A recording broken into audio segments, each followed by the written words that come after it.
The early morning mist still clung heavily to the rolling hills of Lancaster County, blanketing the fields in a soft, impenetrable gray. It was that specific time of day, just before the sun breached the horizon, when the world felt entirely silent, suspended in a holy quiet that the plain people cherished above all else. Inside the Beiler farmhouse, the air was cool and smelled faintly of wood smoke from the kitchen stove that had burned low overnight. Sarah Beiler sat by the window in the dim light, her fingers moving with practiced rhythmic precision over the quilt frame stretched out before her. The only sound in the room was the soft snick-snick of her needle piercing the heavy fabric, pulling the thread tight, binding the layers together.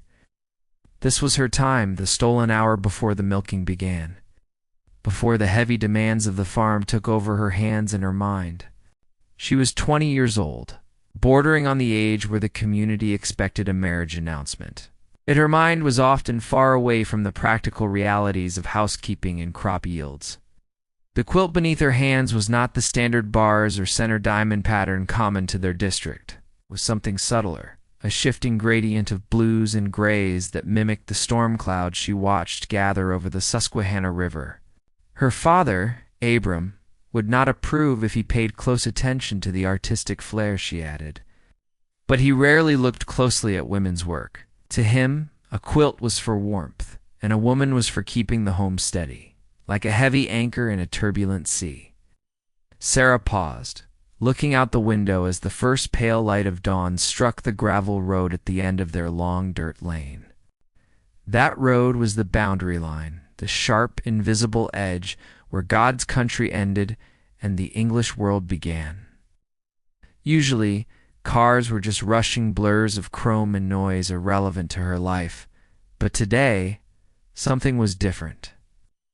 A silver sedan was parked on the shoulder, its engine off, sitting silent and still against the backdrop of the waking cornfields. It looked out of place, like a spaceship landed in a pasture. Sarah felt a strange flutter in her chest, a curiosity she knew she should suppress. But the stillness of the car intrigued her. A man was standing outside of it, leaning against the hood, holding a black camera to his face. He wasn't taking pictures of the buggies or the barns like the tourists usually did. He was photographing the fence line, the way the weathered wood sagged under the weight of the ivy. She should have turned away, lit the lantern, gone to the kitchen to help her mother, Miriam, start the breakfast scrapple. That was what a good Amish daughter would do, turn her eyes from the world and focus on the work at hand. But Sarah stayed at the window, watching the stranger as the sun finally broke the horizon, painting him and his modern machine in a sudden, brilliant wash of gold. Later that morning, the encounter moved from the safety of the window to the reality of the roadside stand. It was Sarah's turn to man the small wooden shed where they sold chow-chow, canned beets, and the smaller quilts to the tourists. The dust from the road usually coated her throat, and she disliked the way the English people stared at her, as if she were an exhibit in a museum rather than a living person. The silver sedan pulled up slowly, the gravel crunching loudly under the tires, announcing the arrival of the modern world. The man stepped out, and up close, he looked tired, his face shadowed by stubble, his eyes scanning the stand with a serious intensity. He didn't look like a tourist seeking a souvenir. He looked like a man searching for something he had lost, something he couldn't quite name. "Good morning," he said, his voice deep and lacking the hurried, pitched energy of most city people who stopped there. He picked up a jar of apple butter, turning it over in his hands, inspecting it not for the price, but for the texture, the color, the authenticity of it. "Did you make this?" he asked, looking up at her, his eyes meeting hers beneath the brim of her bonnet. "My mother and I." "Yes," Sarah replied, her voice steady but quiet, adhering to the modesty required of her. She kept her hands clasped on the counter, feeling the roughness of the wood against her palms. It is from the orchard behind the barn. The apples were good this year, very sweet. She waited for him to buy it and leave, to return to his fast life. It's beautiful, he said, but he wasn't looking at the jar anymore. He was looking at the quilt draped over the railing behind her. It was the one she had finished last winter, the one with the complex blue shadows, the geometry. It's not standard, is it? It looks like architectural blueprints, but softer. Who designed this? He leaned in, his genuine fascination breaking through the usual barrier between them. Sarah felt a flush of heat rise up her neck, a mixture of pride and fear that she hadn't expected to feel. I did, she whispered, realizing she was admitting to personal pride, a sin in her community. It is just a quilt, for warmth. She tried to dismiss it, to lower the value of her own creativity, as she had been taught to do since she was a child. I'm Liam, he said, extending a hand before realizing that Amish women did not shake hands with strange men. He pulled it back, offering an apologetic smile that made him look younger, less burdened. I'm an architect, stare at lines and structures all day, but I've never seen anything quite like that. It has a soul. You have an incredible eye for balance. That was the moment the crack in the dam appeared, the moment someone from the outside saw her not as plain or Amish, but as an individual with a gift. He bought the quilt, paying full price, without haggling, and when he drove away, Sarah felt a profound sense of loss. The dust settled back onto the road, but the silence of the morning had been shattered by a new, dangerous noise, the sound of her own wanting. The days that followed were filled with the heavy, demanding labor of the harvest season, leaving little time for daydreaming.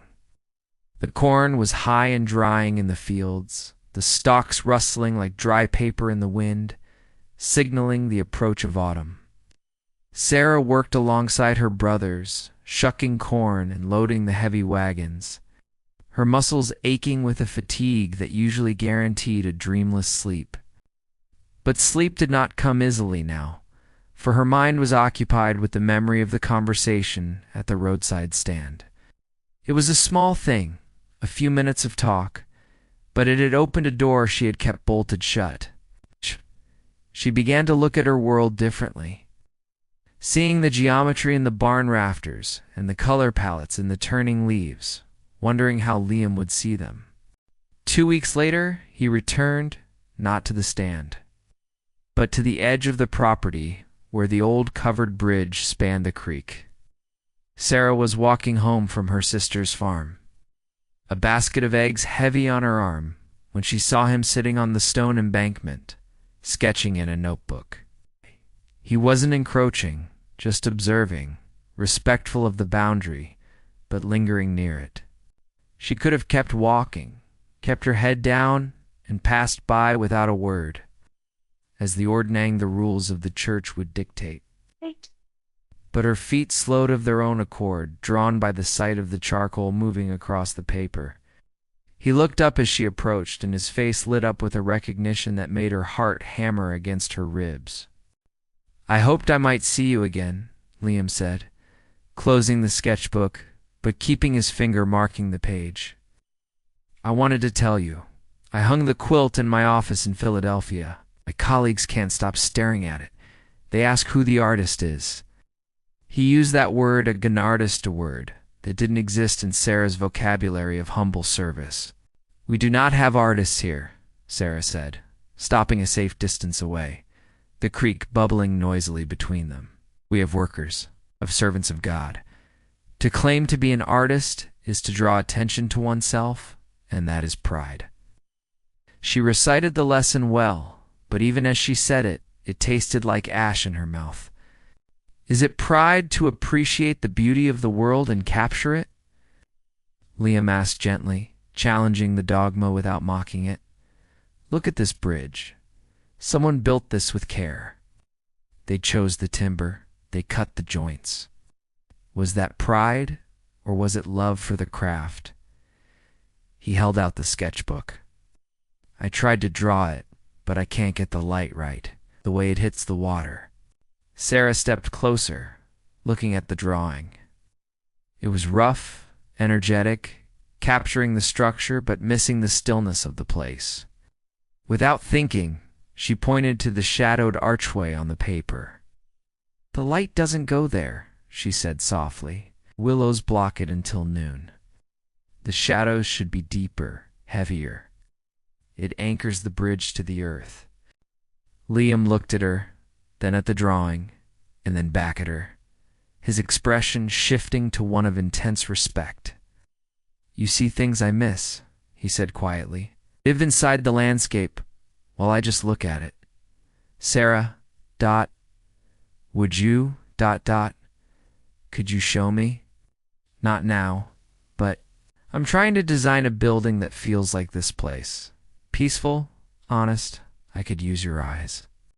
It was a seduction not of the body, but of the mind, and that made it infinitely more dangerous for a girl like Sarah. They began to meet. Brief stolen moments near the bridge or by the edge of the woods where the sugar maples grew thick. He brought her books on architecture and art. She brought him observations about the way the light moved across the valley. Meanwhile, inside the farmhouse, the pressure of her traditional life was mounting, closing in like the walls of a silo. Her father, Abram, announced at dinner that Caleb Stoltzfus, a widower from the neighboring district, had asked permission to drive her home after the next singing. Caleb was a good man, steady and pious, with a prosperous dairy farm and 3 young children who needed a mother. "He's a man of substance," Abram said, slicing his bread with a finality that brooked no argument. "He follows the old ways. He will not lead you astray with foolishness. You will ride with him, Sarah. It is time you settled your heart." Her mother, Miriam, nodded in agreement, though her eyes held a trace of sympathy she dared not voice. Sarah sat silently, staring at her plate of potatoes and ham, feeling the trap snap shut around her ankle. Caleb was kind, but he had no questions in him. He knew all the answers, and they were all written in the Ordnung.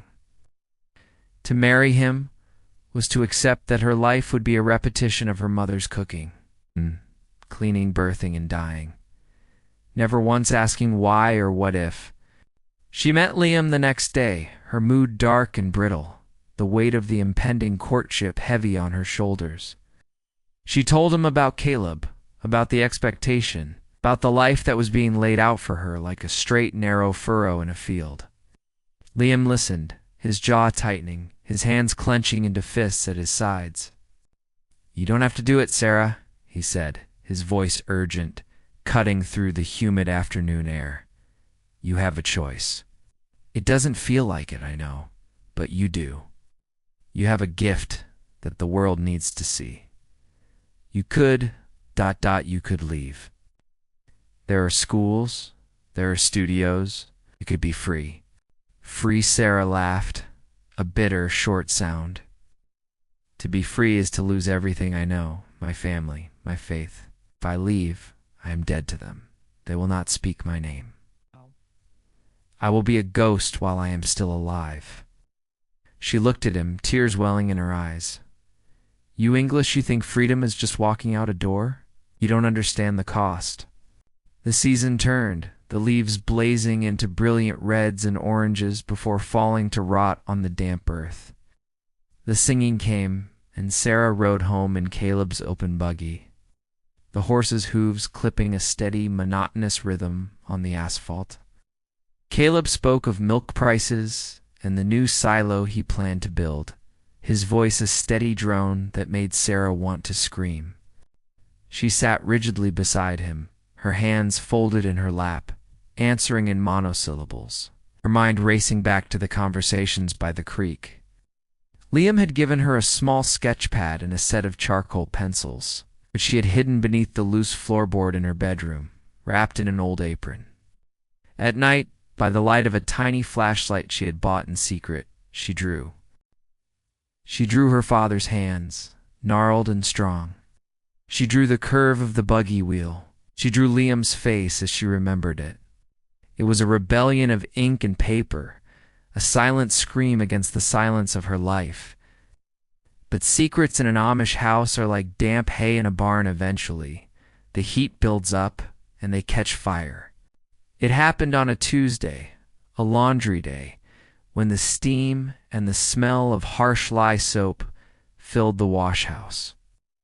Sarah was outside hanging heavy wet trousers on the line when she heard her father's voice, booming and terrible, coming from the house. Her stomach dropped, a cold stone of dread settling in her gut. She ran to the porch, her heart pounding. Abram was standing in the kitchen, his face red with a mixture of fury and heartbreak.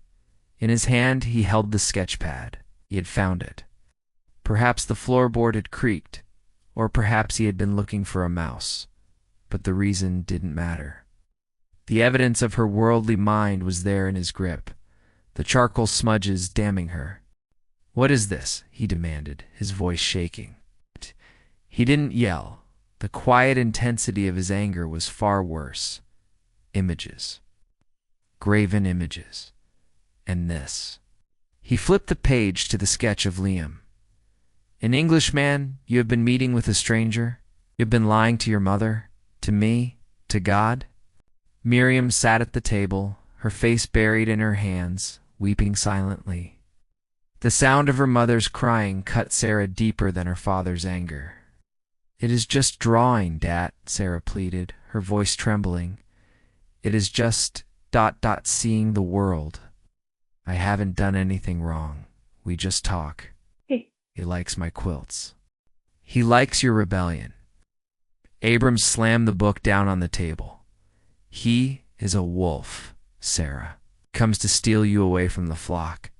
Do you think he cares for your soul? Cares for his own pleasure? And you?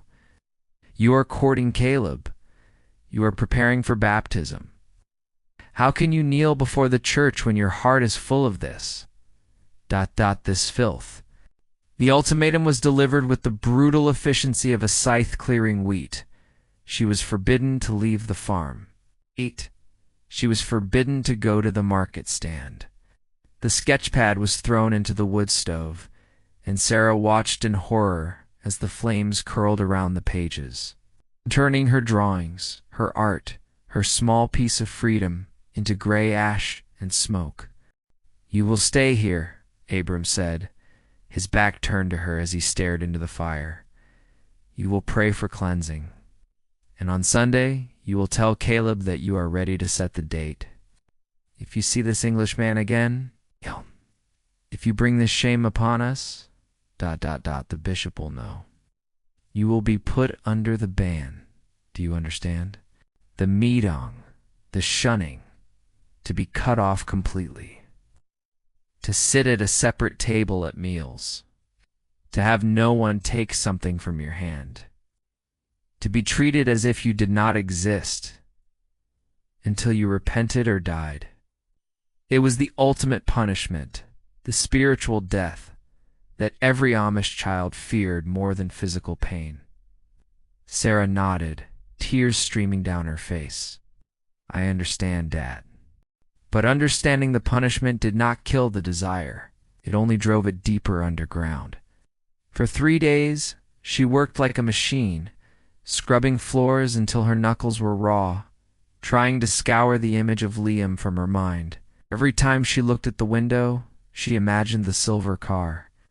Every time she picked up a needle, she wanted to create, not just mend. On the 4th day, a neighbor boy, a young Rumspringa-aged cousin, who was less strict, slipped a note into her hand while delivering milk cans. He didn't say a word, just winked and walked away. Sarah hid the note in her palm, waiting until she was alone in the outhouse to read it. It was from Liam. "I know something is wrong. You haven't been at the stand. I'm leaving for New York on Saturday night. I have a job there. I can't stay here anymore. Knowing you're just across the field, but I can't talk to you. I'll be at the bridge Friday night at midnight. If you don't come, I'll understand. I'll go. But if you do, I'll take you with me. Can figure it out. L. Friday arrived with a agonizing slowness, each hour stretching out like a year. The atmosphere in the house was suffocating. Her parents spoke to her with a forced gentleness, as if she were an invalid recovering from a fever, trying to nurse her back to spiritual health. Caleb came for dinner and sat beside her, talking about the stability of the community, the safety of the flock. "The world out there's chaos, Sarah," Caleb said, gesturing vaguely toward the window with his fork. "They have no peace. They are always running, always wanting. Here, we have everything we need. We have the land, we have each other, we have God's promise. Why would anyone want more?" He meant to be comforting, but his words felt like the bars of a cage. Sarah looked at her mother, who was serving the shoofly pie. Miriam's hands were rough, her back stooped from years of labor. She looked tired, so deeply tired. Sarah wondered if her mother had ever wanted to draw or sing or travel, or had those desires been pruned away so long ago that the roots had died. Night fell, bringing a darkness that was absolute. The generator was off. The lamps were extinguished. The house settled into its nightly groan of settling timbers. Sarah lay in her bed, fully dressed under the heavy quilt, listening to the breathing of her younger sisters in the room next door.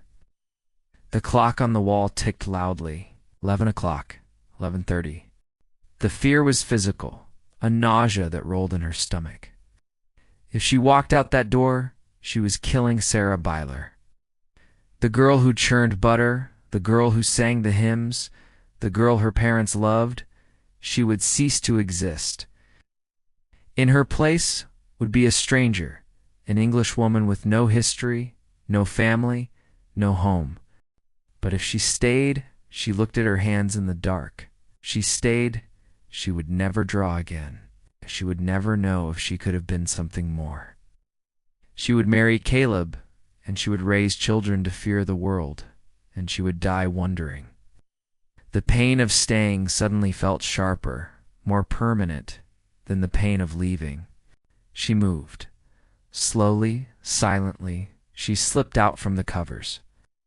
She had packed a small bundle, just a change of clothes, her Bible, and the small amount of cash she had saved from selling eggs. She didn't write a note. What could she say? "I love you, but I can't be you." The words would only cause more pain. She crept down the stairs, avoiding the third step that always squeaked. The kitchen was cold. She paused at the door, her hand on the latch. This was the threshold. Behind her lay the past, the safety, the known. Ahead lay the dark, the cold, the unknown. She closed her eyes, whispered a prayer that was half apology, half plea for protection, and opened the door. The night air hit her face, crisp and smelling of damp earth and cow manure, the smell of home. She didn't look back. If she looked back, she would turn to salt, like Lot's wife. She began to run, her black shoes thudding softly on the grass, avoiding the gravel drive to stay silent. She ran past the barn, past the sleeping horses, toward the creek. The distance to the bridge was only a mile, but it felt like an ocean. Every shadow looked like her father. Every rustle of leaves sounded like the bishop coming to condemn her. Her breath came in ragged gasps, the cold air burning her lungs. She reached the tree line, the wooden planks of the covered bridge looming in the darkness like a mouth. Was he there? Or was this all a foolish dream? Had he already left? She slowed to a walk, clutching her bundle to her chest, her heart hammering so loud she feared it would wake the birds. She stepped onto the bridge, the darkness inside absolute. Sarah. The whisper came from the shadows. A figure stepped out, detaching itself from the gloom. It was Liam. He was there, wore a heavy coat, his breath misting in the air. He didn't rush to grab her, stood still, letting her make the final steps. "I'm here," she whispered, her voice breaking. She sounded small, terrified. "Are you sure?" Liam asked, his voice serious. He wasn't smiling. He understood the gravity of what she was doing. "Once we get in the car?" Once we drive away." "Do you know? You can't just come back tomorrow. It changes everything." Sarah looked back one last time, toward the farmhouse, invisible now behind the hill. She thought of her mother's hands. She thought of the quilt frame waiting for her in the morning. Then she looked at Liam, and beyond him, to the road that led to the highway, to the city, to the world. "I cannot stay," she said, the realization settling into her bones. "I cannot be who they want me to be. Take me with you." The walk to the car was a blur. Liam opened the passenger door for her, and she slid into the leather seat. It was soft, enveloping. The interior smelled of coffee and leather, foreign smells. When he started the engine, the sound was a low purr, not the clatter of a buggy. The dashboard lit up with a soft, artificial glow, illuminating her face in a ghostly green. As they pulled onto the main road, the headlights swept across the cornfields, turning the familiar stalks into alien shapes. Sarah gripped the door handle, her knuckles white. She was waiting for the lightning bolt, for God to strike the car down for her betrayal. But there was only the hum of the tires and the heater kicking on, blowing warm air onto her frozen feet. Liam drove carefully, respecting her silence. He reached over and briefly touched her hand, a gesture of reassurance. "We'll go to my sister's in Philly first," he said softly. "You can a spare room. You can rest. You can take your time. You don't have to decide everything tonight." Sarah nodded, unable to speak. She watched the mile markers flash by. Lancaster, Ephrata, reading. The names of the towns she knew fading into the rearview mirror. With every mile, the invisible cord connecting her to the farm stretched tighter and tighter until somewhere around the turnpike entrance, snapped. She began to cry, not the polite, silent weeping of her mother, but deep, racking sobs that shook her whole body. She cried for the father she had disappointed, for the mother she had abandoned, for the life she was killing. Liam didn't try to stop her. He let her mourn. It was a funeral for her former self. They drove through the night, the darkness of the country giving way to the sprawling, endless lights of the city's suburbs. To Sarah, it looked like a galaxy fallen to Earth, overwhelming, chaotic, beautiful, and terrifying. The tall buildings, the endless streams of cars, the noise that penetrated even the insulated glass of the sedan. When they finally arrived, the sun was rising over the city's skyline, a different sun, it seemed, than the one that rose over her father's fields. It was harsher, reflecting off glass and steel. Sarah stepped out of the car, her legs trembling. She stood on the concrete sidewalk, her Amish dress and bonnet looking stark and out of place against the brick row homes. She looked up at the sky, a narrow strip of blue between the buildings. "Is God here too?" she asked, her voice barely a whisper. Liam came around the car and stood beside her. "Yes," he said. "He's here. He's in the art, Sarah. He's in the freedom. He's in the truth of who you are." The gallery in downtown Philadelphia was quiet, the white walls pristine and bright. On the center wall hung a massive quilt, a stunning, complex explosion of indigo, slate gray, and storm blue. It was geometric, precise, yet it flowed like water. The plaque beside it read, "The River at Midnight" by Sarah Beiler. Sarah stood near the entrance, watching the people look at her work. She wore modern clothes now, simple gray sweater and dark trousers, but her hair was still long, pulled back in a loose bun, a nod to the woman she used to be.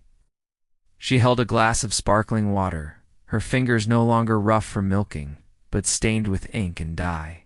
Liam was across the room talking to a curator. He caught her eye and smiled, that same warm, understanding smile that had stopped her at the roadside stand. They were happy. They had a life filled with art, with conversation, with noise and music. Sarah reached into her purse and pulled out a letter. It was the 10th one she had written this year. It was addressed to Mr. and Mrs. Abram Beiler, Lancaster, PA, and like the 9 before it, and the 50 before that. It would likely return unopened, marked with the heavy red stamp. Return to sender. She knew what they were doing right now. It was evening. They would be lighting the lamps. Her mother would be setting the table. Her sister would be washing the dishes. They would be sitting in the warm yellow circle of the lantern light, safe in their silence. Sarah walked to the window of the gallery and looked out at the busy street, the rush of traffic, the endless motion of the English world. She had chosen this. She had chosen love. But every night, when the city noise faded just enough to hear her own heartbeat, she closed her eyes and smelled the hay. She heard the buggy wheels. She felt the phantom ache of a limb that had been severed. She was free. She was an artist. She was loved. But as she touched the cold glass of the window, looking west toward the hills she could no longer see, Sarah whispered the truth that no one in this crowded room could understand. "I am free," she whispered. "But I am alone." The screen fades to black as the sound of a single cricket chirps, slowly drowned out by the rising sound of city traffic.